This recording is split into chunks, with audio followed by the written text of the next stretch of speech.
प्रिय विद्यार्थियों, हम पाठ 16 का अध्ययन कर चुके हैं, जिसका शीर्षक था पानी की कहानी। पाठ 16 का शीर्षक क्या था? पानी की कहानी। इसके लेखक हैं रामचंद्र जी तिवारी। पाठ 16 के लेखक थे रामचंद्र तिवारी। आज हम इस पाठ के प्रश्नोत्तर करने जा रहे हैं। प्रश्नोत्तर करने जा रहे हैं। प्रश्न नंबर 1 है, लेखक को ओस की बूंद कहाँ से मिली?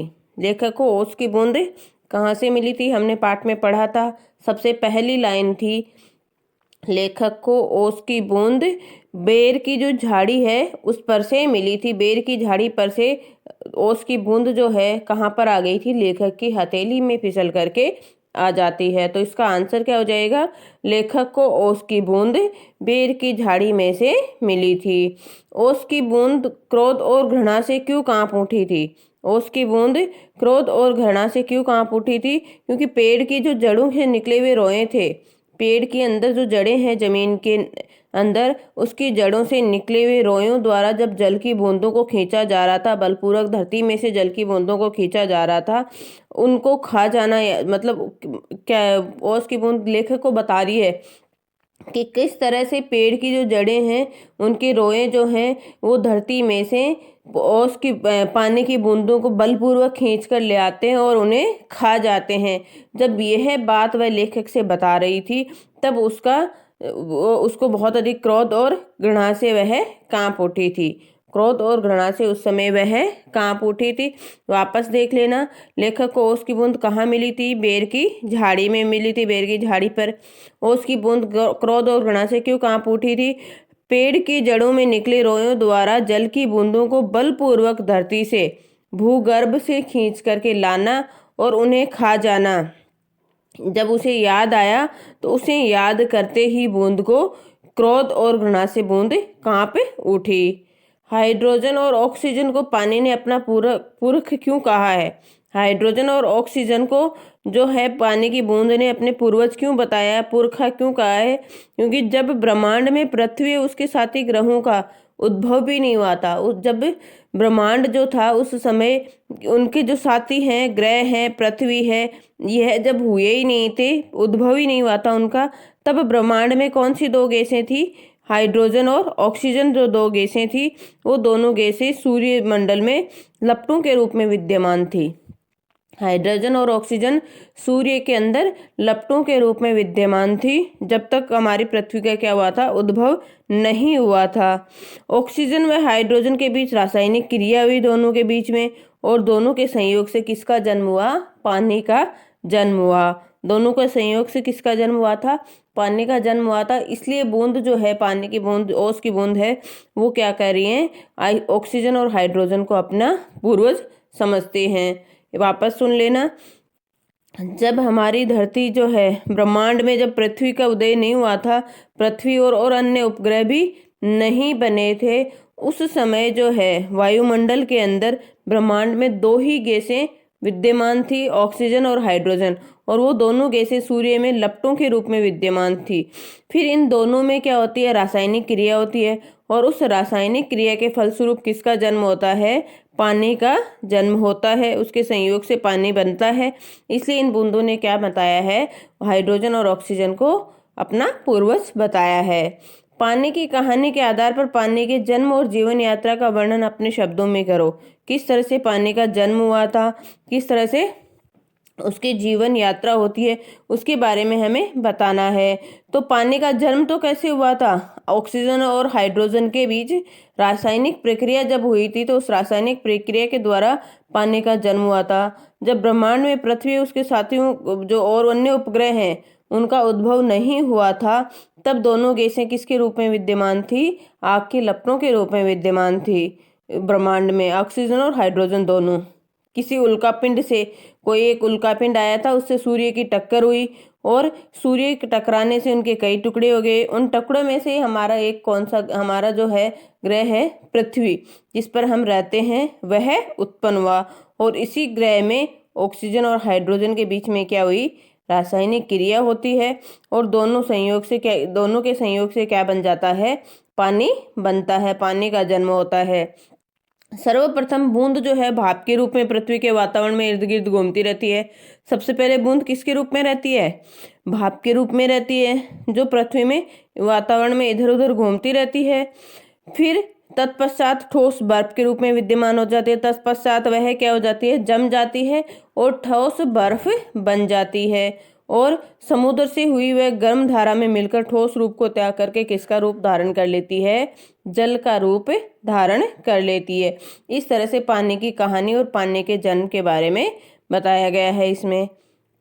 प्रश्न नंबर 5 हमारा है, कहानी के अंत और आरंभ के हिस्से को स्वयं पढ़कर देखिए और बताइए कि ओस की बूंद लेखक को आप बीती सुनाते हुए किसकी प्रतीक्षा कर रही थी? ओस की बूंद किसकी प्रतीक्षा कर रही थी? ओस की बूंद जो है, कहानी के अंत और आरंभ के हिस्से को पढ़कर यह पता चलता है कि ओस की बूंद किसकी प्रतीक्षा कर रही थी? सूर्य की प्रतीक्षा कर रही थी कि कब सूर्य निकले और मैं वहां मतलब भाप बन करके उड़ जाऊं। अगला हमारा पाठ से आगे का प्रश्न है। अगला हमारा पाठ से आगे का प्रश्न है कि जल चक्र के विषय में जानकारी प्राप्त कीजिए और पानी की कहानी से तुलना करके देखिए कि लेखक ने पानी की कहानी में कौन कौन सी बातें विस्तार से बताई हैं। प्रश्न क्या है? जल चक्र के विषय में जानकारी प्राप्त कीजिए और पानी की कहानी से तुलना करनी है। तो यह आपको किस में मिलेगा? जल चक्र साइंस में मिलेगा। कहाँ मिलेगा? साइंस की बुक में जल चक्र मिलेगा। उसकी जानकारी प्राप्त करके और पानी की कहानी की तुलना उससे करनी है। यह आपको स्वयं करना है। यह प्रश्न आपको स्वयं ही करना है। अगला हमारा प्रश्न है, पानी की कहानी पाठ में ओस की बूंद अपनी कहानी स्वयं सुना रही है। पानी की कहानी पाठ में ओस की बूंद अपनी कहानी स्वयं सुना रही है और लेखक केवल श्रोता है। लेखक क्या है? श्रोता है। इस आत्मकथा शैली में आप भी किसी वस्तु का चुनाव करके कहानी लिखें। ये भी आपको स्वयं करना है। ये प्रश्न भी आपको स्वयं ही करना है। अगला है, समुद्र के तट पर बसे नगरों में अधिक ठंड और अधिक गर्मी क्यों नहीं पड़ती है? समुद्र के तट पर जो बसे हुए नगर हैं उनमें अधिक ठंड और अधिक गर्मी क्यों नहीं पड़ती है? क्यों नहीं पड़ती है? क्योंकि समुद्र के तट पर बसे नगरों में क्या होता है? वातावरण में हमेशा नमी बनी हुई रहती है। वहाँ के वातावरण में हमेशा क्या बनी रहती है? नमी बनी हुई रहती है। इसलिए ना सर्दी के समय में ज़्यादा सर्दी पड़ती है और ना ही गर्मी के समय में ज़्यादा गर्मी पड़ती है। प्रश्न नंबर 4 है, पेड़ के भीतर फव्वारा नहीं होता तब पेड़ की जड़ों से पत्ते तक पानी कैसे पहुंचता है? इस क्रिया को वनस्पति शास्त्र में क्या कहते हैं? क्या इस क्रिया को जानने के लिए कोई आसान प्रयोग है? जानकारी प्राप्त कीजिए। पेड़ के भीतर कोई फव्वारा नहीं होता तब पेड़ की जड़ों से पत्ते तक पानी नहीं पहुंचता है। पेड़ की जड़ों से पत्ते तक पानी कैसे पहुंचता है? नहीं पहुंचता है। अगर फव्वारा नहीं होता तो पेड़ की जड़ों तक पत्ते तक पानी नहीं पहुंचता, क्योंकि पेड़ की जड़ों व तनों में क्या होता है? जाइलम और फ्लोएम नाम की वाहिकाएं होती हैं। क्या होती हैं? याद रखना नाम। जाइलम और फ्लोएम नामक वाहिकाएं होती हैं जो पानी की जड़ों से पत्तियों तक पहुंचती हैं। पानी की जो जड़ हैं जो पानी को क्या करते हैं? जड़ों से लेकर के पत्तियों तक पहुंचाती हैं। इस क्रिया को क्या कहते हैं? वनस्पति शास्त्र में संवहन क्रिया कहते हैं। क्या कहते हैं? संवहन क्रिया कहते हैं। वापस सुन लेना भाई, पेड़ की जड़ों में फव्वारा होता है क्या? पेड़ के भीतर नहीं होता। तो फिर पेड़ की जड़ों से पत्ते तक पानी कैसे पहुंचता है? फिर भी पहुंचता है ना। कैसे पहुंचता है? क्योंकि जड़ों और तनों के बीच में क्या बना होता है?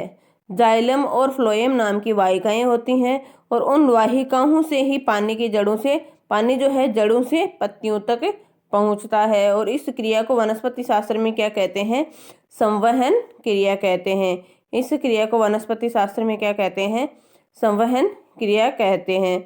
ये अनुमान एवं कल्पना के आधार पर जो भी प्रश्न है वो आपको स्वयं करने हैं। हम अभी कर रहे हैं भाषा की बात वाले।